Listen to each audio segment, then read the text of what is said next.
आंब्याची रेसिपी बनवते आहे आणि याचं मी काय बनवते ना ते तुम्हाला मी नंतर शेवटला सांगेन। त्याच्यासाठी मी हे 2 आंबे घेतले आहे, हापूसचे आहे, तुम्ही कोणते पण आंबे घेऊ शकता। आणि साखर आहे 1 वाटी, म्हणजे हे काचेचे बाउल आहेत ना, हे 2 वाटी साखर आहे।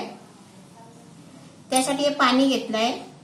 आता हे पहिलं आहे ना, हे आंबे सोलून आहे ना मी एक बारीक करून आणि शिजायला ठेवणार आहे पाणी टाकून।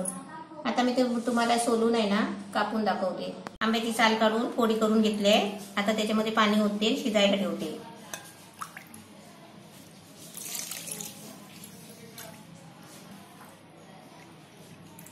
तीन वाट्या घेतल्या, ही चौथी वाटी, म्हणजे असे 4 बाउल आहे ना, 4 वाट्या पाणी घ्यायचं।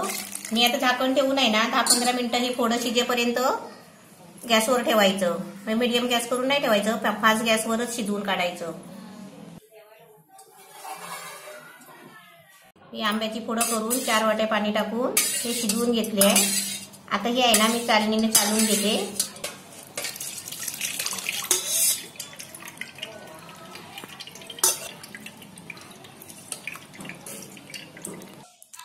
आपल्याला आहे ना हे गाल घ्यायचं नाही आहे आंब्याचा, हे सर्व पाणीच घ्यायचं आहे। आधी साखर टाकते आणि याच्यावरती आहे ना साखरेपुरती थोडंसं पाणी टाकायचा पाक बनवण्यासाठी। पाव वाटी पाणी टाकते। अरे साखरेचा आहे ना पाक बनवून घ्यायचा पूर्ण। पाक मस्त बनलाय। आता त्याच्यामध्ये आहे ना हे मँगोचा ज्यूस ओतायचा आणि चांगला ढवळत राहायचा। आणि ढवळून आहे ना चांगला गोळा होईपर्यंत ढवळत राहायचं आहे। गॅस बंद केलाय। आता मी तुम्हाला थंड झाल्यावर आहे ना प्लेटमध्ये काढून दाखवते। मँगोची जेली मस्त छान झाली आहे।